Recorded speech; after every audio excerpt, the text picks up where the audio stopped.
You probably have some oversight of your accounts payable to prevent fraud, but check writing verification is not sufficient. A check is written based on an invoice approval. So even if you have some method in place to say, look, if a check's over $1,000, it needs 2 signatures, who approved the payment of that invoice to begin with? Is there somebody who signs off on every invoice to make sure it's valid? Either accidentally or intentionally, there could be invoices approved for payment that aren't valid. The expense has to be connected to some actual activity, an actual expense.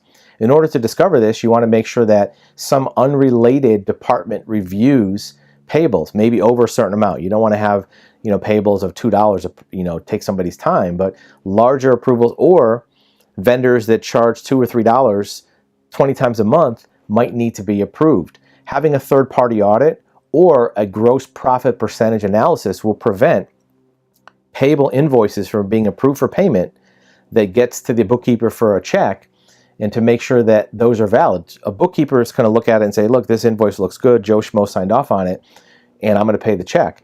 But is that approval valid and appropriate for the expense that it should be? Having that accounts payable fraud eliminated before it gets to the bookkeeper is another way to keep more money inside your company.